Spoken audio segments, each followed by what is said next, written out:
Thank you very much, Helena, and thanks to Ocamper for the opportunity to come and share some of our thoughts and work that has been carried along a continuum. And what we'd like to go through today would be a couple of rather brief presentations and leave plenty of opportunity for discussion. We also have some resources to share, and Kimberly Peacock will make these resources available to you. But there's a caregiver's companion that's been developed for the families and practitioners within the DoD that certainly has its applicability in the civilian community as well. Have nothing to disclose. Overall, what we'd like to be able to go through today, and thank you, Father John, for a fantastic segue into what we're going to talk about here today, but how to deal with death and dying as it relates to injured patients, and as Father John had pointed out, it's a continuous process, right? It culminating in death. As Father John had said, life is a continuum culminating in the same event for all of us. And for those that work in this healthcare field, that can be a very brief period of time from entry of that patient into the system, or it can be a very prolonged, lifelong experience. And Kimberly is going to touch more on the latter. My specialty is in injury care, and it certainly claims the lives of so many young people. We'll get into some of those demographics and talk about some of the ways to deal with that. Injury in this country is a terrible problem. About 190,000 people died last year related to injury. There have been 9 million falls, 3 million car crashes in the continental United States alone, 30,000 gunshot deaths in this country. Injury is the leading killer of those under the age of 45, and in fact kills more under the age of 45 than the next 5 causes of death combined. And there's some features about injury that really comes as a shock and a surprise to folks that makes it that much more difficult to deal with overall. The state of Texas, no stranger to this. Nearly 5,000 people will die on the highways of Texas this year in car crashes. That's more soldiers than have been killed in Iraq and Afghanistan throughout the entire conflict. 1 year, one state, one mechanism. And we don't think twice about getting in that car and turning on the engine and going to the store. You might want to think twice about that. This map represents what the Centers for Disease Control, the CDC in Atlanta, considers too high a mortality per capita. So 50 per 100,000 deaths due to injury. And what I would draw your attention to is that here, is that going to show up? Yeah. This little island of gray is where San Antonio is, and everything around San Antonio is red. So too high mortality from injury, and this is it's a huge problem to have to deal with. When people die from injury, most die within the immediacy of the injury. And these are fatal injuries. The second peak is why we have EMS, 911, why trauma centers exist, why nurses and pathologists and surgeons and emergency physicians, anesthesiologists, transfusion specialists exist, why we have a 911 system to respond to these potentially preventable causes of death. And as I say frequently to folks, not all of these individuals that come to us are innocent, shall we say, but they all have a mom or a child or a sibling, and so no matter how horrific the circumstances, it is our challenge to not only provide life-saving care to save the physiology of that patient, but compassionate care to that individual. And nothing gets more to that point than being in the combat zone and caring for the injured Marine and the injured person that was trying to kill the Marine at the same time, and choose to care for the injured other combatant over that of the Marine because their physiology demands it, that they're more badly injured. And so to find a way to provide compassionate care in that setting, caring for those who are trying to kill you, it takes on its own special sort of resiliency if you're going to get through that. And then it's this group of patients that linger in our intensive care units, and as again Father John had said, we have a rather fairly unlimited armamentarium of things we can do to keep that heart beating. Whether or not there's a person still there is I think debatable. But oftentimes these decisions come down to is not when the patient is ready to die, it's when their family is ready to accept their death.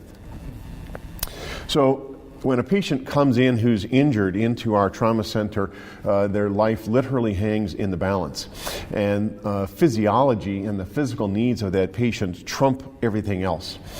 Time is critical.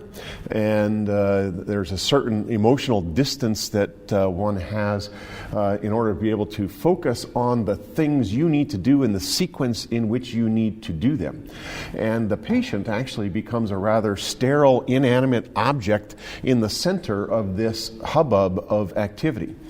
And certainly there's precious little time to attend to the emotional, spiritual needs of that patient because physiology is what trumps all. So we've got about 15 minutes. The major cause of death once you get to the hospital still remains brain injury. The number one preventable cause of death is hemorrhage, bleed to death. When patients bleed to death, it takes less than 30 minutes to do so. And you don't have that much circulating blood volume in there. So we have about 15 minutes to figure out what's wrong, where it's gone wrong, and then to attempt to try to do something about it if we're going to have a living patient at the end of that encounter. And so the team has to come together, and unlike most team sports, it's not you who loses that game, it's the patient and their family who lose that game if your team does not perform well. And so just like any NFL team or NBA team, there's a pretty clear strategy laid out. We have manuals for this and courses that we teach people. We have algorithms and protocols that we follow to take the guesswork out of it that lines out what we need to do. And so that strategic plan that we use comes at the hands of people who own this. They are invested in this, and they show up day after day after day under unbelievable circumstances to care for people, and it's never dull. It's always at the exciting edge of things in terms of peak performance, continuously, day after day. Regardless of what might have happened this morning on your drive-in, or what's going on at home, or a distant family member has fallen ill, or there are other things that life is going on in the background for all of these folks. And it takes a certain amount of trust in your teammates in order to be able to do this and do this well. So this is a photo of a trauma center, and there are just 2 patients involved here. And what you can see, I think, from that image is that, in fact, that patient is somewhat of an inanimate object. They are poked, they are prodded, they are rolled, they are twisted, IVs are started, injections are given, and there's not much time to talk to that patient to explain things to them. Now, the injured patients, they want to live. And I've been asked this question 50 times, 100 times. Am I going to live? Or an emphatic statement, don't let me die. And it takes a certain amount of confidence to be able to reassure an individual that they are not going to die, Now, you don't know that they're not going to die because you don't control that necessarily. But if you do everything right, then it is their best chance. And they oftentimes will have a brain injury and or be intoxicated and have a very difficult time interacting with their environment and those in it. And so to have them perseverate on where am I, what's happened, where is my loved one, who you've now been reported by the police officers that there was a death in that vehicle as well, with this individual, and when is the right time to broach that with that person? When family members show up, parents of an injured child, for instance, and trying to explain things to them in a way that they can understand. At the same time, these unbelievable circumstances. Little Johnny was fine when I sent him to school this morning. How did he get hit by a car? And now you say you have to go and operate on him to save his life. It's just not believable to them. And dealing with that on a day-to-day basis can wear on those caregivers at that bedside. So the life-saving interventions take priority, and you don't really have the time, as I said, to interact with the patient. So it becomes emotionally draining to not be able to deal with those aspects of the care. So by its very nature, injury is sudden, unpredictable, and life-changing. And if you are a farmer in southern Minnesota whose farm has been in the family literally for generations, and you find yourself pinned under your tractor, your life has changed potentially forever. You might lose that farm and your family's entire livelihood. Who is going to bring in that crop that you worked so hard to put in the field in the first place? And now, as a person who has been taking care of your family for your entire life, you don't control anything anymore. In fact, if both your arms are broken, I would challenge you to do your own personal hygiene on a daily basis. Takes you back to that infancy, if you will, to lose all autonomy. There are patients that end up spending extra days in the hospital or going to a nursing care facility because it's simply too many steps up into their house, or they have a bathroom that's only on the second floor and they can't ascend the stairs to get to there. They have to recover more before they can even go home. And this can be painful on an intensive basis, not just emotionally, but physically painful. And so what this relies on is that the caregivers also are invested in this. They want these injured patients to live. They take great pride in it. They've dedicated themselves to it. They're highly trained. They exercise this on a daily basis. And therefore, burnout is a real issue for these folks. Who do they decompress to? Do you take this stuff home and talk with your family about it? My children were 12 to 15 years old before they ever realized what I did on a daily basis, because they didn't take it home. Home that's life. That's your family. That's. I don't go home to decompress. They decompress about the things that have gone on in their day. Therefore, a lot of these individuals don't last very long at this.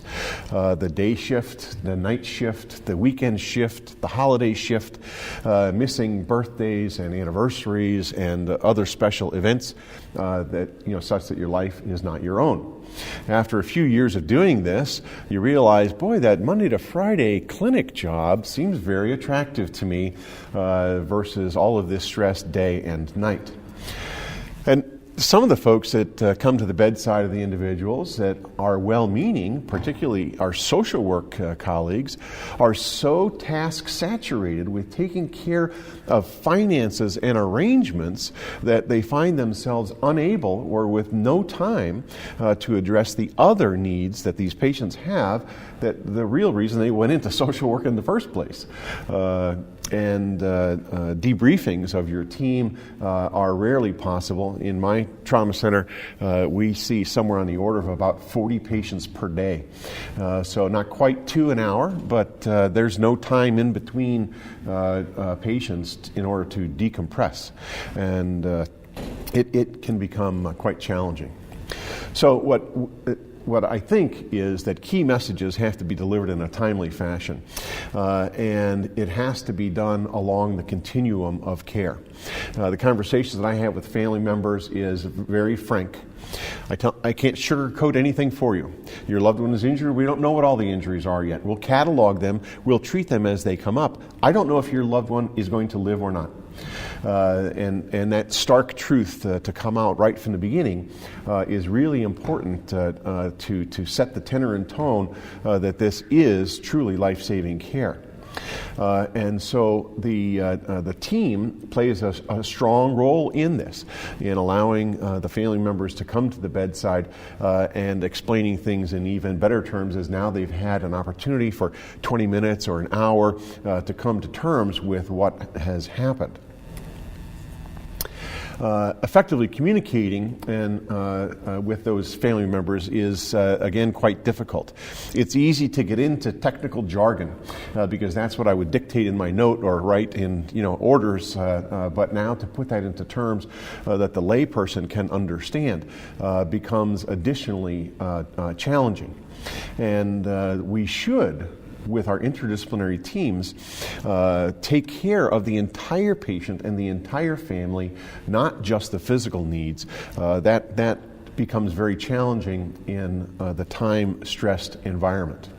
So breaking that bad news is a difficult thing, and unfortunately, in my line of work, working not only in the trauma center but in the intensive care unit, this is just another facet of life that we deal with and help patients and their families ease into death.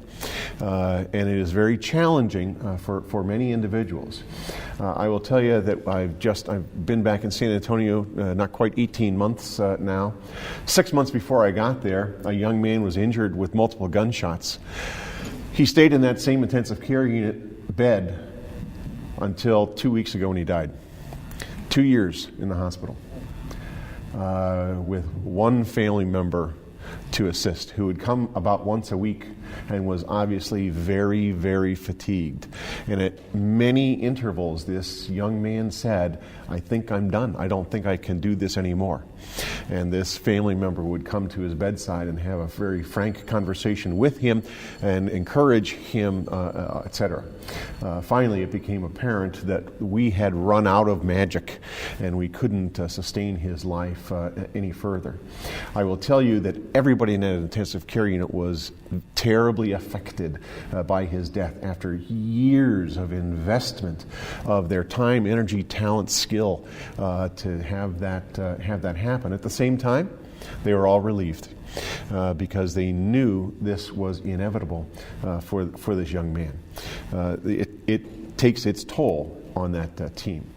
So this is something new. This is going to be debuted next week in Chicago at the American College of Surgeons Trauma Quality Improvement Program. And this is End-of-Life Care 101, if you will. They try to make it surgeon-proof. People that have the hardest time, perhaps, dealing with some of this. But it talks about how to break bad news and what to say, and specifically what not to say, and how to go about things. And physicians aren't terribly good at this, quite honestly. This is where we rely on our chaplains and our social work teams to be there with us when we talk about patients who now have suffered such a bad injury that their brain is no longer functional, and by the state law they're technically dead. We go into the room and say things like, "Well, we still have them on life support." Wait, I thought you said they were dead. They're alive? I had a family member come to me in my fellowship in Philadelphia and had a very surprising, I never anticipated having this said to me, about a young man who had suffered a gunshot to the head, and his brain had ceased function, and we had declared him dead. And as we walked to his room, me and his mom, we passed by 5 other patients' beds. And when you walk into his room looks just like the others. There's a ventilator. There are monitors. They're flashing colors and numbers, and the chest is rising and falling. And the mother looks at me and says, I don't understand. Why is my son dead and none of those white boys are dead? Wow.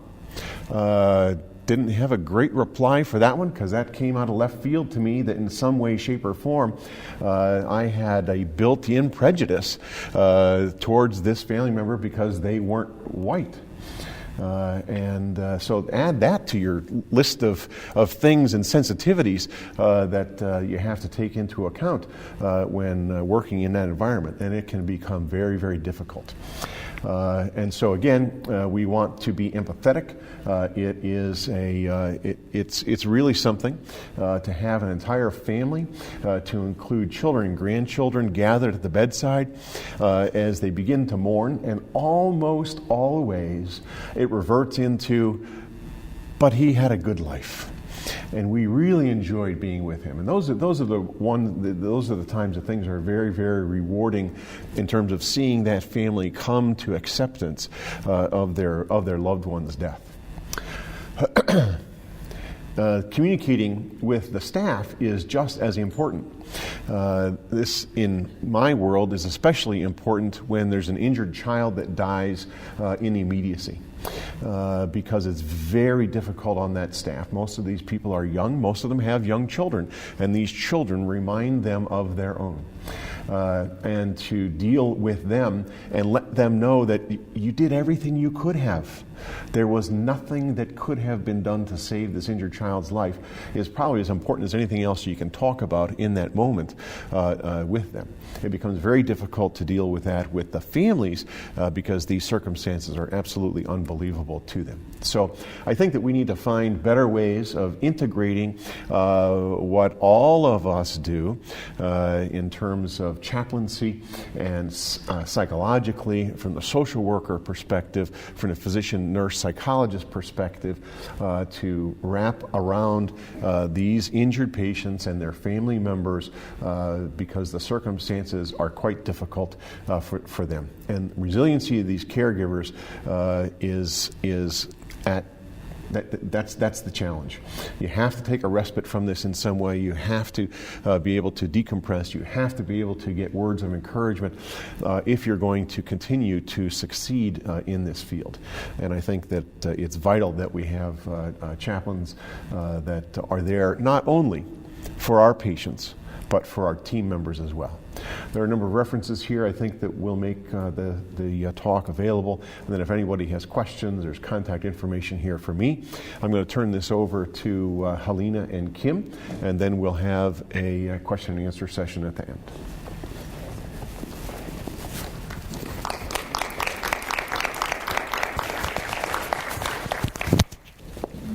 While we get the slides up, I'd like to just introduce Dr. Kimberly Peacock, who is an enthusiastic and innovative researcher with extensive experience in the areas of curriculum development and training.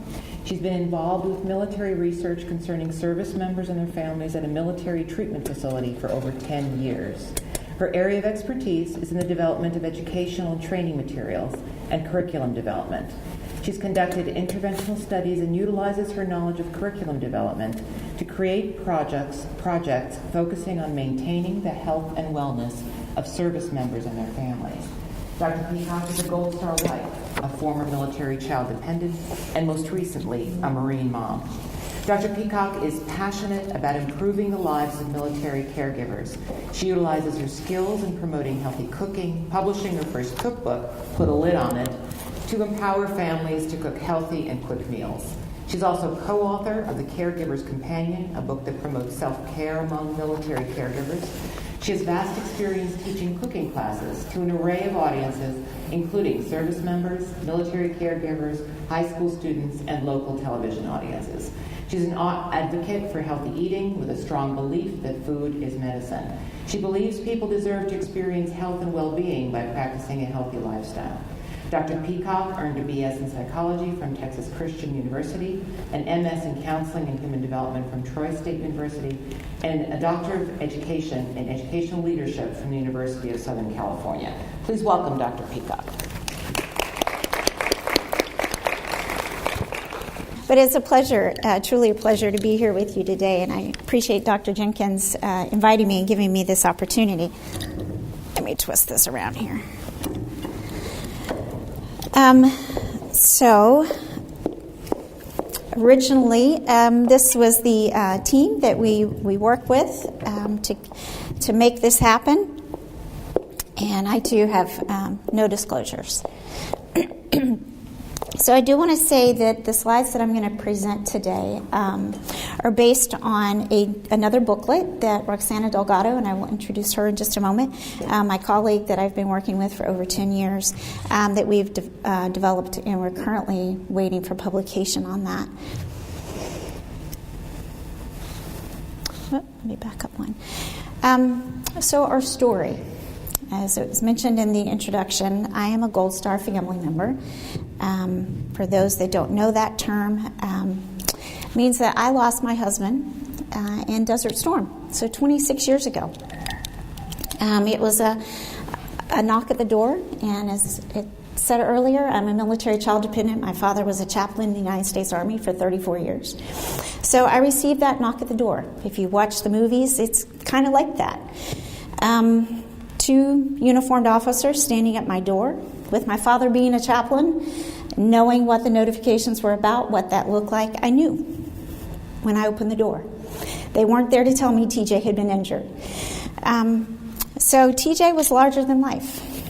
I have to write this down because sometimes if I don't follow my script, 26 years later, still get a little emotional. But TJ was larger than life. He was compassionate and kind, incredibly strong, both physically and mentally. Soldiers like TJ should surely be immortal. He should grow old with me and then die peacefully, surrounded by friends and family that love him, not in the middle of a desert. It was impossible for me to conceive that he was gone, much less reconcile that this was now my life, a life without him. My grief was public, something that was watched on TV and read in the newspaper.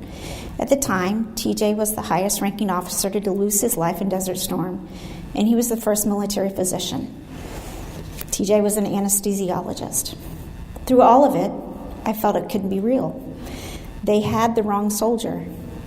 As the world moved on, I desperately wanted time to stand still.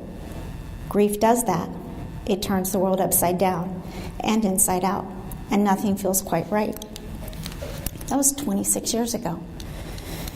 Fast forward, a little over 10 years ago, I met this beautiful woman by the name of Roxana Delgado.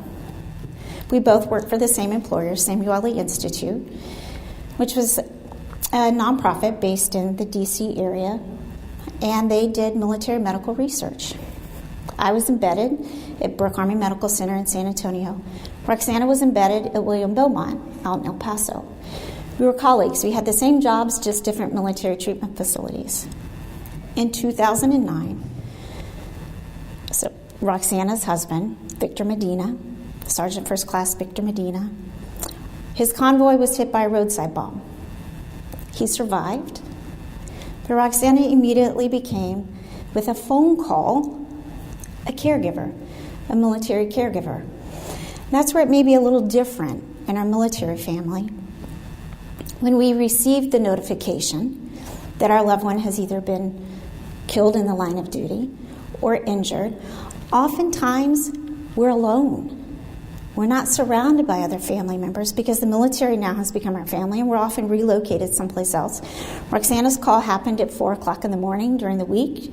She was away, actually in Colorado on a research assignment that we were doing when she received the call. I had just returned from a support group at Fort Hood, Texas, at our local chapel, and it was a Sunday evening. I had just returned from a group of 54 ladies whose husbands were deployed. We were called the COWS, the Circle of Waiting Spouses. And my whole thought, we're good at acronyms. My whole thought was, out of all those women, many of their husbands were infantry. And I remember sitting in group that night thinking, whose husband isn't coming home? Never thinking it was my TJ. And so Roxana, when she began her path, and we began to look at this and talk, we shared so many virtual coffees, so many long-distance coffees. And so I always say that when we do these presentations, I want to invite each of you to my kitchen table. I have had many laughs, many tears, many decisions made at my kitchen table over a nice cup of coffee. Some of you may prefer tea, and we can do that as well. But the reason why I like to set our presentations up that way is because I want this to be a conversation between friends. Because conversations continue, workshops end. And we don't want this conversation about our military veteran caregivers to end. We need to continue this conversation. So with that, Roxana and I always like to acknowledge who these presentations are really about. So we want to dedicate this presentation to the 5.5 million Americans, the hidden heroes, who care for our wounded, ill, and injured military service members and veterans of the pre- and post-9/11 eras. May your cup runneth over with joy, love, and laughter. So I'm going to give you a little bit of background on our military veteran caregiver.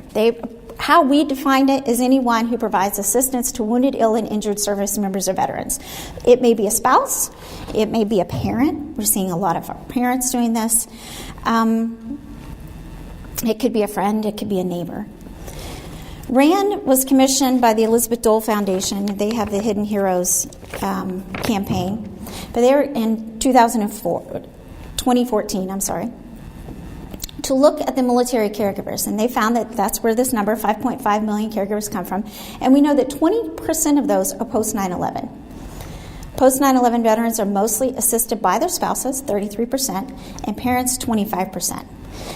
And we also know that there is very limited evidence on military caregiving, but not now, because Roxana Delgado has entered the scene.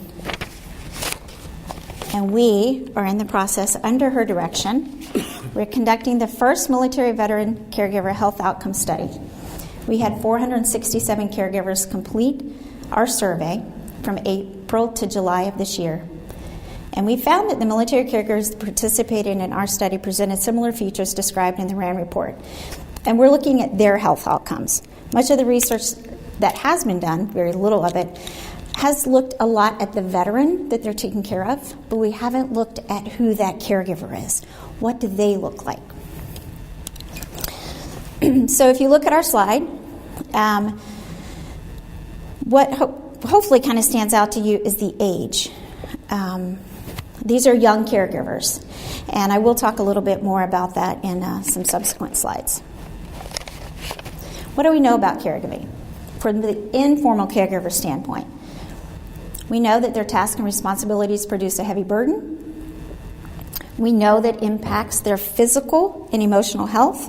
It's pretty alarming what we're seeing right now in some of our data, the diagnosis that these young caregivers are being given. And when I say young, the average age of when they begin this caregiving journey is the age of 28. And they are caring for complex morbidities, and many of them have 4 to 5 diagnoses that they're caring for with their veteran. We also know that post-9/11 caregivers save the government about $3 billion, and pre-9/11 save the government about $10.6 billion. This was supposed to be my icebreaker. You guys probably can't see my ship there, but we're going to kind of pass over that due to the time here. So I'm going to get into what is going to hopefully be a booklet here soon that we can share with you. And this is what I talk about that Roxana and I have written together. And we call it A Cup of Comfort. It's a caregiver's hug in a cup. And what will make it a little bit different is because of my love for cooking, we're also going to include recipes with each of our chapters for our caregivers that they can put in a cup. So we kind of, in doing this, and it would have made a little sense if I'd done the icebreaker, but in looking at the caregiver journey, or in looking at the journey of a tragedy, a trauma that's happened, and the person doesn't make it, we kind of look at Roxanne and I looked at the similarities in the emotions or the stages that we went through. We both are asked repeatedly, because we see such similarities, how did we get through that? Well, I don't know that it's something that has an end. I think it's a journey that we continue. It's a continuum. And I will say, no doubt about it, if I hadn't had my faith, and Roxana would say the same, I wouldn't be here today. And I know that. Like I said, I came from the medical community 26 years ago. Things were a little different. And people had the best of intentions. I was offered things to help me sleep, things to help clear my foggy head, things to help me remember, things to help give me energy, all with the best of intentions. And there were days that it physically hurt to open my eyes. It physically hurt to breathe. And so there were days I did contemplate, let's just end this. I can't do this. But it was my faith. And I found myself going to the cross. But as we go through these slides, what I would like us to remember when we're working with family caregivers is that somehow we have to help them see that we don't stay at the cross. Our story doesn't end there. We have Easter Sunday. We have hope. And just like I told Dr. Jenkins earlier today, I know I will see my TJ again one day. I know that. And so somehow as caregivers, and taking formal caregivers and taking care of our informal caregivers, we have to make sure we give them hope. So with that in mind, here's kind of the stages that Roxana and I developed as we looked at this. So a cup of cold water. When you first get that phone call or that knock at the door, or you lean into that physician's desk, hearing, you hear it, but somehow the head and the heart just aren't quite connecting, it literally takes our breath away. You, as the formal caregivers, are the front line of helping the family members feel like there is some sense of control. Because you, better than anyone, know the trajectory of their hopefully healing process.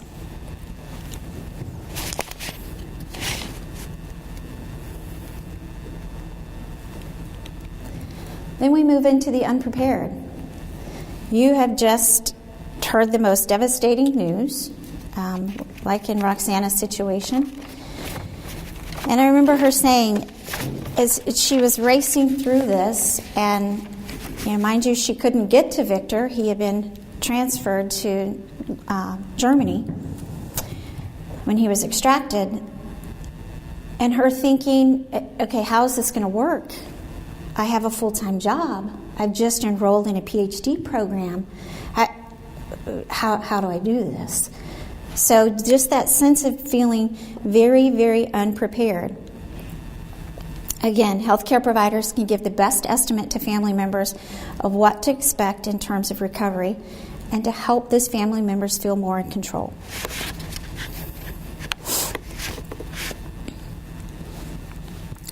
Then we move into a cup of bitterness. Anger begins to set in. I can honestly tell you, and even looking at Roxana's journey, thankfully for us, I believe that time was very brief.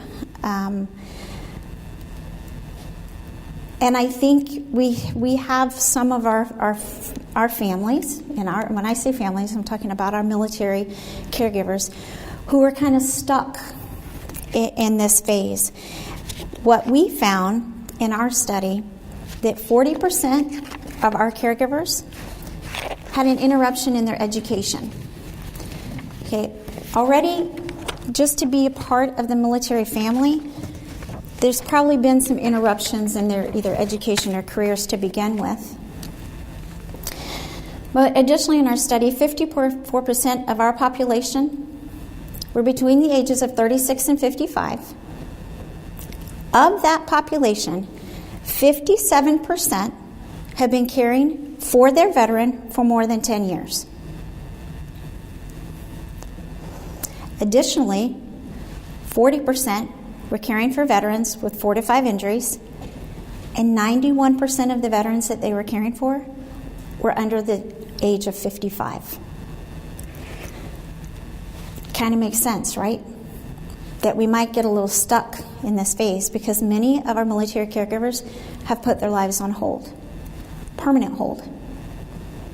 Because this isn't going to be a 5 or 6 year caregiving journey. As we've said, many of them have been doing this for now more than 10 years.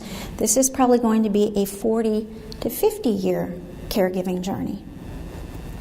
And many of these individuals caring for them have to put their lives on hold because they may be on suicide watch, seizure watch.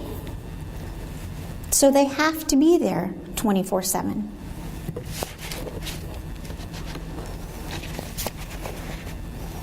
A cup of sorrow. This is kind of where we begin to get into the work of this. Grief is a reaction to loss. It represents our underlying sense of insecurity.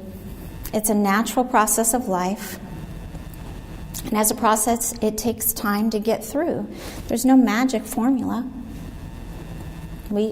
I know we like to think it happens in 12 months. Elizabeth Kubler-Ross dispelled that myth a long time ago. But I know sometimes we kind of still think, okay, the funeral's over and we give people a few days off from work or what, and life goes on. But for those in that grieving process, and many of our military caregivers, although their veteran may still be there physically, they're not there. It's not the same person that they kissed goodbye on the tarmac when he deployed. But the only way to avoid grief is to avoid life and live without love. And I tell people all the time, if it meant that I would have to forego being loved by TJ to avoid the pain and sorrow that I went through losing TJ, I would go through the pain and sorrow over and over again because I got to be loved by him. So it's our duty to walk with our military families through their grief process.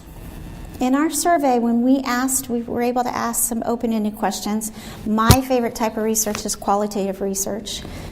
I get kind of the stats thing. I'm not a real big stats person because I love the saying that statistics are numbers with the tears removed. I believe that wholeheartedly, so I love qualitative, and Roxana does too, because we believe we get the opportunity to tell a story, to be a voice for those that are involved or willing participants in our research.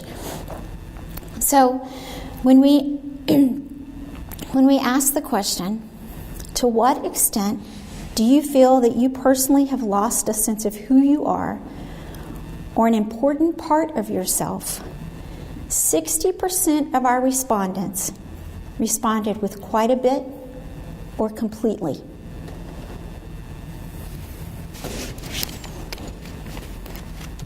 3 minutes. So I'm going to kind of go through these pretty quick.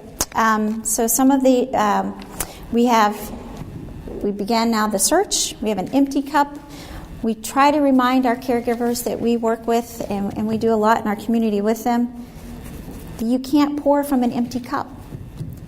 They have to take care of themselves. Where do they find strength in the storm?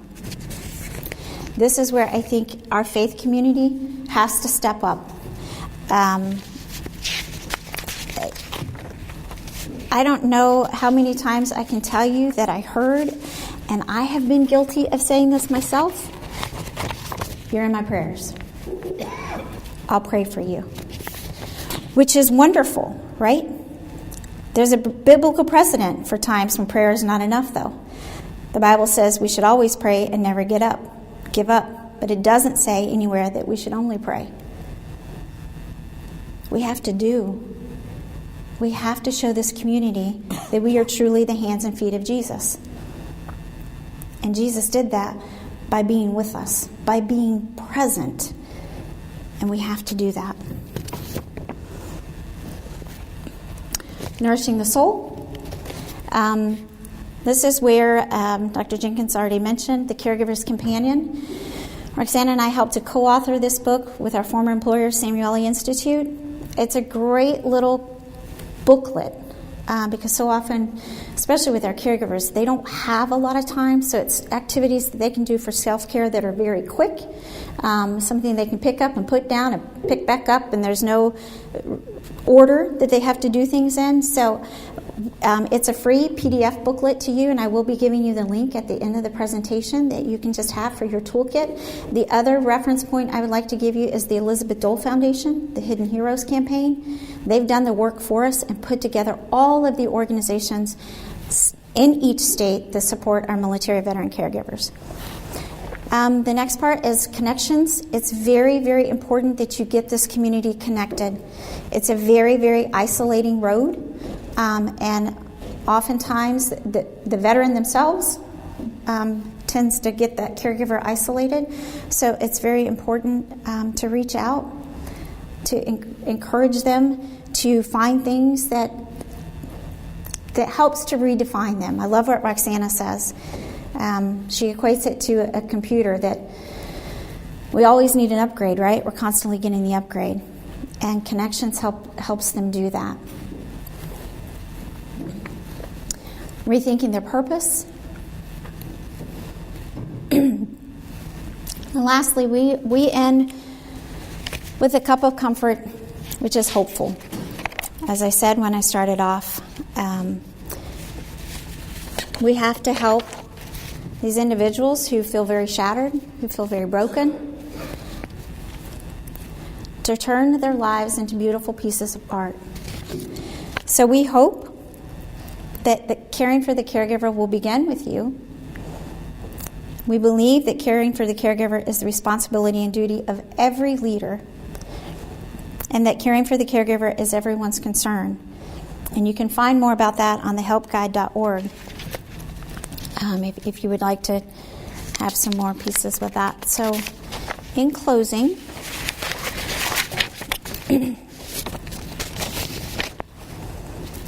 I would like to remind us all that each of our men and women in uniform has done something extraordinary with their lives. They have stepped out above the rest of society in character, courage, honor, and ability to serve in the cause of freedom.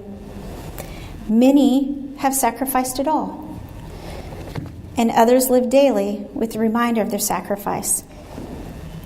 So now it's our turn. As TJ's flag was handed to me, the words whispered in my ear was that this is from a grateful nation. It's our responsibility to live those words daily and to support these hidden heroes that are taking care of our most valuable treasures, our military service members. Thank you.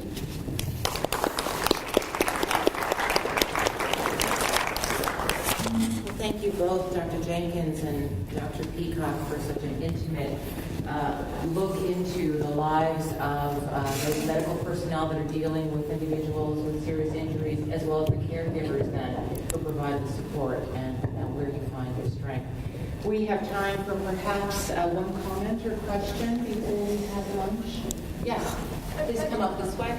Well, I just have one question. My question is, Dr. Jenkins, you talked about burnout in your team, but you really didn't talk about what kinds of things you've done to help the nurses and doctors deal with that burnout. Do you just have some quick suggestions of things that you found to be helpful? The question is that we've talked about burnout in the team, Dr. Jenkins' team, and what sorts of things have you been able to find that have been useful to those individuals?